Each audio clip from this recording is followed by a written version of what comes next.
Hello friends, स्वागत है आपका आज की इस वीडियो में। आज की इस वीडियो में मैं आपको बताऊंगा टैली में वाउचर क्या होते हैं और ये कितने प्रकार के होते हैं। तो सबसे पहले इसकी डेफिनेशन को समझते हैं। तो वह पेज जिस पर कुछ लिखा जाता है वाउचर कहलाता है। अगर मैं बिजनेस कर रहा हूँ और मैं माल यानी गुड्स को परचेज भी कर रहा हूँ और माल को सेल्स भी कर रहा हूँ और माल को उधार सेल्स और परचेज भी कर रहा हूँ, मैं किसी से पेमेंट भी ले रहा हूँ और मैं किसी को पेमेंट दे भी रहा हूँ।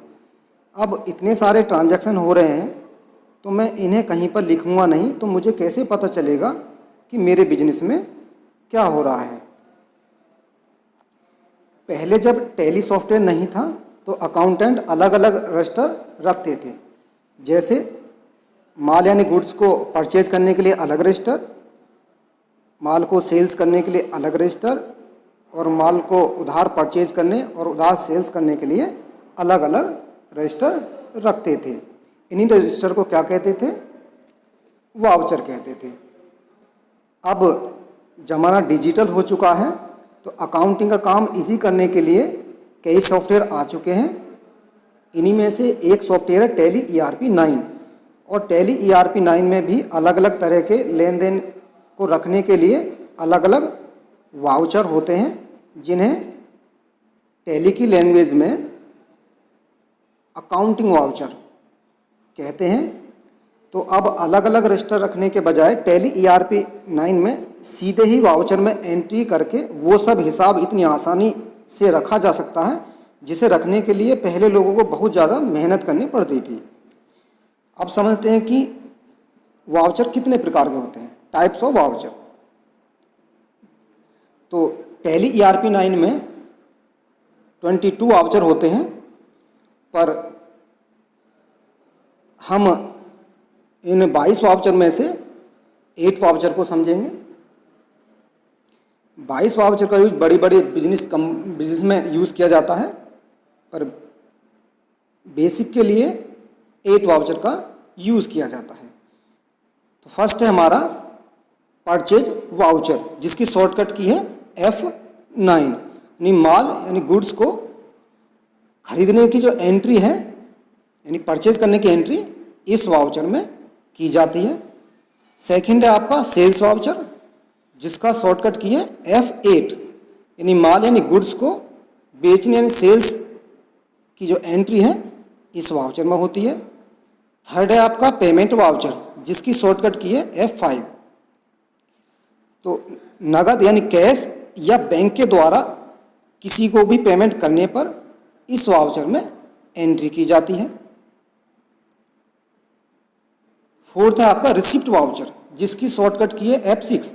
तो किसी से नगद यानी कैश, किसी से नगद या बैंक के द्वारा रुपए प्राप्त करने पर इस वाउचर में एंट्री होती है। फिफ्थ है आपका कॉन्ट्रा वाउचर, जिसकी शॉर्टकट की है F4।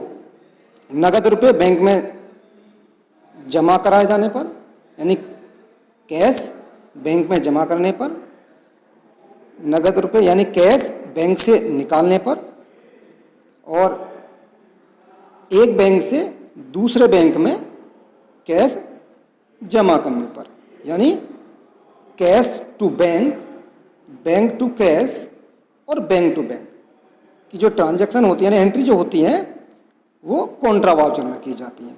6 नंबर का है आपका जनरल वाउचर, जिसकी शॉर्टकट की है F7।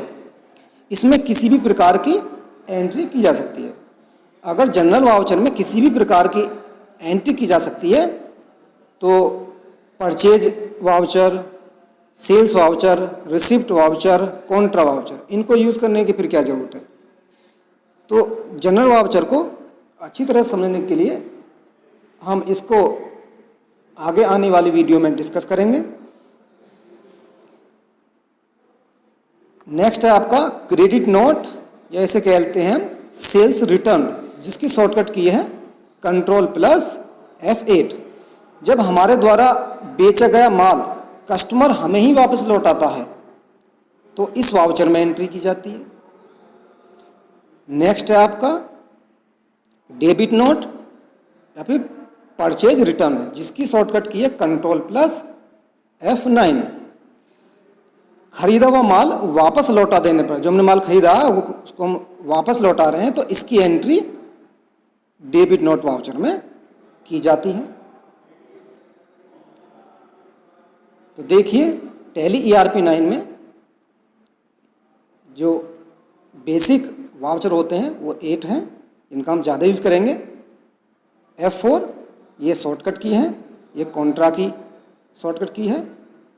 F5 payment, F6 receipt और F7 ये जनरल की शॉर्टकट की है। F8 सेल्स की, F9 परचेज। इसी तरीके से control plus F8 sales return, control plus F9 purchase return की शॉर्टकट की है। मुझे आशा है कि आज का वीडियो आपको पसंद आया होगा। मिलते हैं टैली ERP 9 की नेक्स्ट वीडियो में।